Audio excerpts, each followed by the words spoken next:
దేవుని పరిశుద్ధ నామమునకు మహిమ కలుగును గాక. ఆమేన్.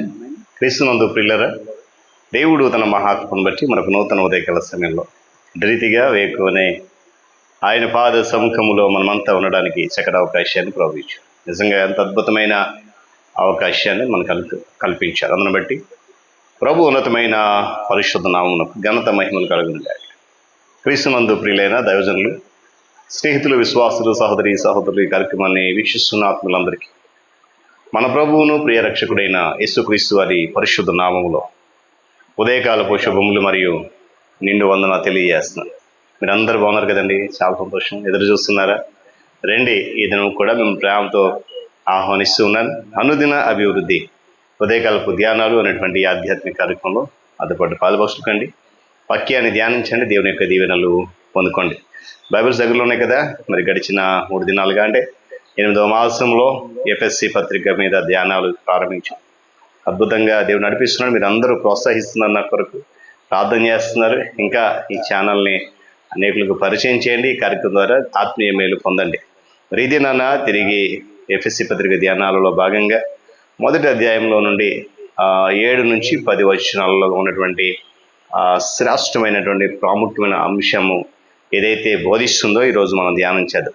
బైబిల్స్ దగ్గర పెట్టుకోండి, లేకపోతే మరి ఈ మాట జాగ్రత్తగా వినండి. చిన్న మాటను నేను చదువుతాను ఈ దినపు ధ్యాన వాక్యం కొరకు. కాలము సంపూర్ణమైనప్పుడు జరగవలసిన ఏర్పాటును బట్టి ఆయన తన దయా సంకల్పము చొప్పున ఆ కృపను మన ఎడల విస్తరింపజేశాను.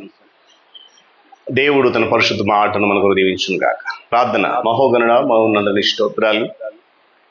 అద్భుతమైన నీ ఆలోచనతో నడిపిస్తూ మీ ఆత్మ ద్వారా బలపరుస్తూ ఎఫ్ఎస్సి పత్రిక మీద ధ్యానములు చేయడానికి మీరు కృపణ నీ స్తోత్రాలు.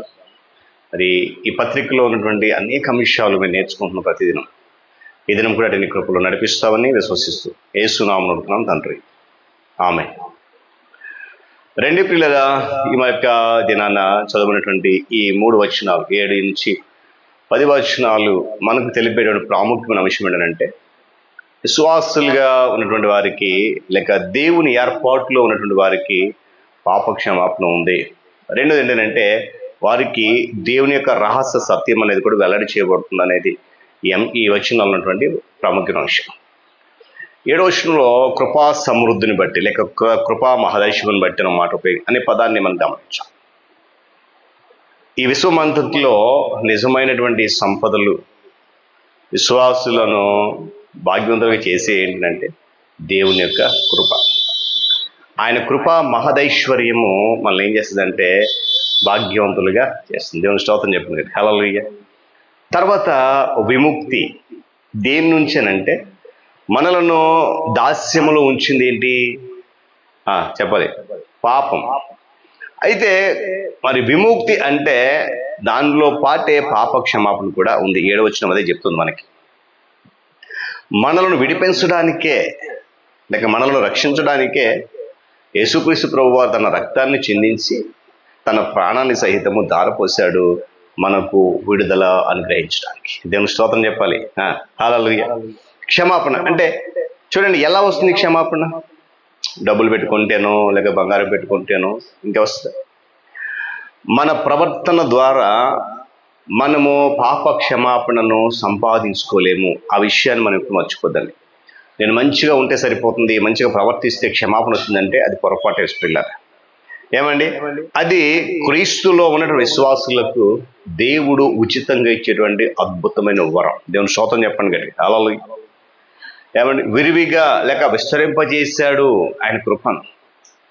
మనుషులకు దీవెన ఇవ్వడంలో దేవుడు ఎప్పుడు కూడా అయిష్టంగా కానీ పిసినారితనంగా ఉండడు. కొంచెం ఇద్దాంలే, వాడికి ఎందుకు ఇవ్వడం, ఇలాంటి స్వభావము ఆయనలో లేదు. ఈ సమృద్ధి మనకి ఇవ్వమని ఆయనను మనము బలవంతం చేయాల్సిన అవసరం లేదు. నాకు సమృద్ధి కావాలి, నాకు సమృద్ధి కావాలి, సంపదలు కావాలి, బలవంతం చేయాల్సిన అవసరము లేదు. ఎందుకంటే మనం వాటిని పొందాలి అని అంటే పరలోకంలో ఉన్నటువంటి ఏ పరిశుద్ధులు, ఏ పవిత్రులు మన పక్షాన ఆయనను వేడుకోవాల్సిన అవసరం కూడా లేదు. ఆయనను బలవంతం చేసిన అవసరం లేదు. ఏమంటే మన పూర్వీకులు ఎవరైతే నిత్యరాజ్యం ఉన్నారో వారు మన పక్షాన వేడుకోవాల్సిన అవసరము లేదు. ఎందుకంటే మన మీద ఆయన యొక్క కృపను కుమ్మరించడం అనేది, తన కృపను విస్తరింప చేయడం అనేది సాధ్యమయ్యే విధంగా తండ్రి అయినటువంటి దేవుడు తన కుమారుడును మన రక్షకుడైనటువంటి యేసుక్రీస్తు ప్రభువారిని మన పాపాల కొరకు లేక మానవాళి సంరక్షణ కొరకు చనిపోవడానికే భూలోకానికి పంపించాడు. దేవుని స్తోత్రం చెప్పండి కదా, హల్లెలూయా. అందుకొరకే ఆయన ద్వారా మనకి ఏం కలిగిందంట? విముక్తి కలిగింది. ఆయన కృపను క్రీస్తు ద్వారా మనకు విస్తరింపజేస్తాడనే విషయాన్ని ఇక్కడ మనం చూస్తూ ఉన్నాం. ఏమండి, దేవుడు ఇప్పుడు కూడా దేవుడుగా ఏమండి ఉండడం ఎలా మానుకోలేదో, అలాగే తన కృపను మనకి ఇవ్వడం కూడా మానుకోలేడు ఆయన. గమనించాలి, ఉదయకాల సమయంలో శాశ్వత యుగాంతాలన్నిటిలోనూ ఆయన విశ్వాసులపై తన యొక్క దివ్యమైన కృపను కుమ్మరిస్తూనే ఉంటాడు. హల్లెలూయా చెప్పండి, హల్లెలూయా. ఇక్కడ పిల్లల విముక్తి, పాప క్షమాపణ, ఇంకా దేవుడు ఇచ్చేటువంటి ఇలాంటి దీవెనలు ఎన్నో ఏమండి సమస్త జ్ఞాన వివేకాలతో ఏమని కూడినవి. మన పట్ల దేవుడు కృపతో వ్యవహరించినటువంటి సందర్భాలన్నిటిలోనూ ఆయన లోపము లేనటువంటి జ్ఞానముతో ప్రవర్తిస్తాడు. లోపము లేనటువంటి కృపను మన వైపు చూపిస్తూ ఉంటాడని దీని అర్థం. 9-10 వచనం అయ్యా చెప్తా ఉన్నాయి. ఇది వాస్తవమే, ఇది నిజమే. కానీ క్రీస్తు ద్వారా దేవుడు విశ్వాసులకు పరిపూర్ణమైనటువంటి ఆధ్యాత్మిక జ్ఞాన వివేచాలను అందుబాటులో ఉంచాలని దాని యొక్క ఉద్దేశం కూడా కావచ్చు.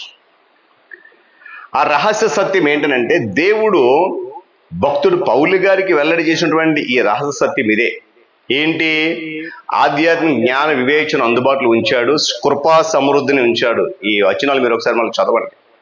ఏమండి అంటే భవిష్యత్తు కాలంలో దేవుని కృప పరిపక్వం అయినప్పుడు దేవుడు ఒక నూతనమైనటువంటి క్రమాన్ని ఏర్పరిచి యేసుక్రీస్తు ప్రభువారిని దానిపై సర్వాధికారిగా నియమిస్తాడు.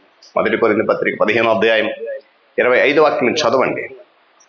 ఇప్పుడు ఈ యుగాంతము ఎవరకు ఏమండి ఈ యుగాంతం వరకు మనుషులు, రాజ్యాలు, ప్రభుత్వాలు, అధికారాలు కొనసాగుతాయి. కానీ ఆ తరువాత ప్రభువారి రెండవ రాకడ వచ్చినప్పుడు ఆయన పరిపాలనలో రాజ్యాలన్నిటిని కూడా తండ్రి చేతికి అప్పగిస్తాడు, స్వాధీనం చేస్తాడు. అందుకొరకే ఈ యుగం అంతట్లో కూడా ఆయనను సర్వాధికారిగా ప్రభువుని కనుక మరి పాప క్షమాపణ ఉంది మనకి క్రీస్తులో. ఆ పాప క్షమాపణ పొందుకొని దేవుని యొక్క రహస్య సత్యం ఏదైతే ఉందో ఆ సత్యములో కలిసి నడవడానికి, బ్రతకడానికి ప్రయత్నం చేద్దాం. పరిశుద్ధాత్మ దేవుడి కృపను మనకు అనుగ్రహించండి. ప్రార్థన చేద్దాం. మహోన్నతుడు మీకు వందనాలు. ఎఫెసీ పత్రిక ధ్యానాల్లో మరొక లోతైన మర్మం, పాప క్షమాపణ ఉంది, నీ రహస్య సత్యం ఉంది. వాటిని మేము గైకునే విధంగా, వాటిని మేము పొందుకునే విధంగా నీ సహాయం గ్రహించండి. ఈ కార్యక్రమంలో పాల్గొన్న బిడ్డలు ఏమైనా నాయన మరి ఇంకా మరి లోతుగా తెలుసుకోవాలని ఉంటే నీ జ్ఞానంతో నింపండి. నీ దాసును బలపరచండి. ఎలాంటి అవకతలు లేకుండా నడిపిస్తున్నాం. పొరపాటు ఉండేది అయితే మన్నించండి. మరింత లోతుగా ఈ మాట ధ్యానించి కృప దయచేయండి. ఘనత మహిమ మీరు పొందండి. యేసయ్య ఉన్నతమైన నామమున అడుగుతున్నాం తండ్రి, ఆమేన్. త్రియేక దేవుని దీవెన, ఆయన సన్నిధి కాపుదల సదాకాలము మనందరికీ తోడేడు నడిపించును గాక. ఆమేన్.